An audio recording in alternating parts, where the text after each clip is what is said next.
नमस्कार दोस्तों, एक बार फिर से हम आपका स्वागत करते हैं आपके अपने चैनल में और एक बार फिर से हम हाजिर हैं दिन भर की खबरें लेकर। तो चलिए बिना किसी देरी के आज दिन भर की खबरों से आपको अवगत कराते हैं। कोरोना से जूझ रही दिल्ली को लॉकडाउन में राहत मिली है। दिल्ली सरकार ने कोरोना की स्थिति की समीक्षा के बाद पशु चिकित्सकों, प्लम्बर और बिजली कर्मियों पर रोक हटा दी है। दिल्ली आपदा प्रबंधन प्राधिकरण DDMA ने आदेश में हेल्थ वर्कर्स, लैब टेक्नीशियन और वैज्ञानिकों की अंतर्राज्यीय यात्रा की अनुमति दे दी है। दिल्ली में आज से सभी veterinary hospital, dispensary, clinic, pathology, lab और वैक्सीन मेडिसिन की बिक्री और सप्लाई की इजाजत दे दी गई है। इसके साथ ही सभी मेडिकल स्टाफ, वैज्ञानिक, nurse, paramedical staff, lab technician के अलावा हॉस्पिटल स्टाफ को अंतर्राज्यीय परिवहन की यात्रा की भी अनुमति दे दी गई है। साथ ही इलेक्ट्रीशियन, प्लम्बर और वाटर प्यूरिफायर के मैकेनिकों को भी छूट दी गई है। दिल्ली सरकार ने अपने आदेशों में स्टूडेंट के लिए एजुकेशनल बुक स्टोर और इलेक्ट्रिक फैन की दुकानों पर भी खोलने की इजाजत दे दी गई है।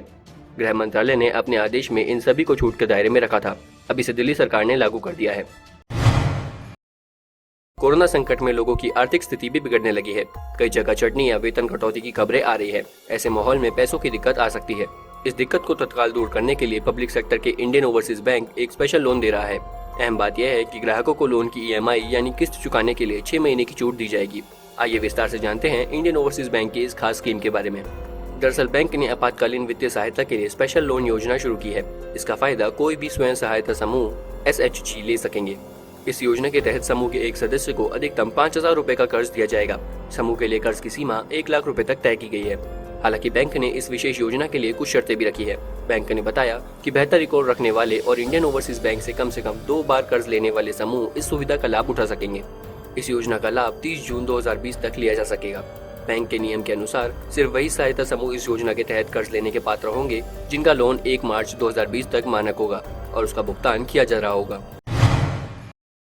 कोरोना महामारी के बहाने इंसान को इस बात का एहसास हो गया है कि प्रकृति को संतुलन पर लाने के लिए कुछ करने की नहीं बल्कि कुछ न करने की जरूरत है। वो खुद ही अपने आप को ठीक कर सकती है। बीते दिनों में कई खबरें सामने आई कि कैसे इस साल कछुए और अन्य समुद्री जीव बड़ी संख्या में तटों पर आना शुरू हो गए हैं। सड़कों पर जानवर नजर आ रहे हैं। पंजाब से हिमाचल प्रदेश के पहाड़ नजर आने लगे हैं और करोड़ों रुपए खर्च करने के बाद भी जो गंगा यमुना इंसानों से साफ नहीं हुई वो लगातार निर्मल होती जा रही है। प्रदूषण भी निम्नतम स्तर पर पहुंच गया है। अब इसमें एक और उदाहरण जुड़ गया है। इतिहास में ओजोन परत में हुआ सबसे बड़ा छेद अब भर गया है। दुनिया में बड़े पैमाने पर औद्योगिक गतिविधियां बंद हैं। इसी बीच असामान्य वायुमंडलीय परिस्थितियों के कारण आर्कटिक के ऊपर ओजोन परत में 10 लाख वर्ग किलोमीटर का सबसे बड़ा छेद भर गया है। वैज्ञानिकों ने पुष्टि की है कि आर्कटिक के ऊपर बना 10 लाख वर्ग किलोमीटर की परिधि वाला छेद बंद हो गया है। इसके बारे में वैज्ञानिकों को अप्रैल महीने की शुरुआत में पता चल गया था।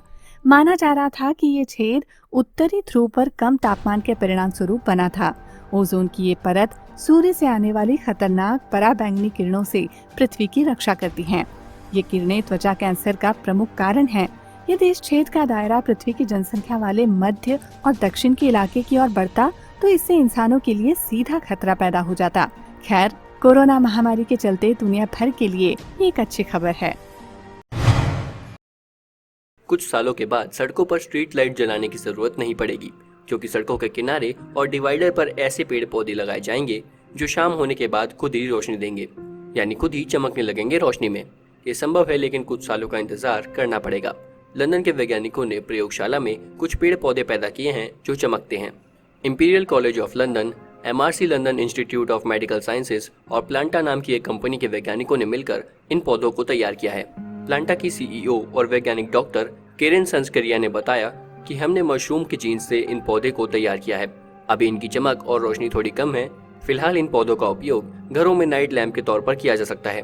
डॉक्टर केरेन संस्करिया ने बताया कि भविष्य में हम इन पौधों में और बदलाव करेंगे ताकि कुछ सालों में ये तेज रोशनी पैदा करने लगे, ताकि इनका उपयोग सार्वजनिक जगहों पर हो सके। दिन में ये हवा साफ करेंगे और रात में रोशनी देंगे, वह भी प्राकृतिक स्रोतों से ऊर्जा लेकर। आपको बता दें कि दुनिया में कई जीव जंतु, माइक्रोब्स, मशरूम्स, फंगस, जुगनू आदि हैं जो रोशनी से चमकते हैं। इनके शरीर में बायोल्यूमिनेसेंस नामक प्रक्रिया होती है। यह एक तरह के रसायन लूसीफेरेंस से होती है जो इन जीवों के शरीर में मौजूद होता है। बस कुछ घंटे बाकी हैं जब धरती के बगल से एक आफत गुजरेगी। वैसे तो ये आफत धरती से लाखों किलोमीटर दूर से निकल रही है, लेकिन अंतरिक्ष में ये दूरी बहुत ज्यादा नहीं मानी जाती है। वह भी तब जब सामने से आ रही आफत की स्पीड किसी रॉकेट से 3 गुनी ज्यादा हो। कोरोना से जूझ रही दुनिया के सामने एक नई मुसीबत अंतरिक्ष से आ रही है। दरअसल धरती के पास से एक एस्ट्रॉइड गुजरने वाला है। जिस समय यह एस्ट्रॉइड धरती के बगल से गुजरेगा उस समय भारत में दोपहर के 3:26 हो रहे होंगे। सूरज की रोशनी के कारण आप इसे खुली आंखों से नहीं देख पाएंगे। खगोलविदों के मुताबिक ऐसे एस्ट्रॉइड को हर 100 साल में धरती से टकराने की 50,000 संभावनाएं होती हैं, लेकिन किसी न किसी तरीके से ये पृथ्वी के किनारे से निकल जाते हैं। तो दोस्तों, आपको हमारी ये वीडियो कैसी लगी हमें कमेंट करके जरूर बताएं और चैनल को सब्सक्राइब करना ना भूलें ताकि हर रोज आप देश और दुनिया भर की खबरों से अपडेट रहें। धन्यवाद।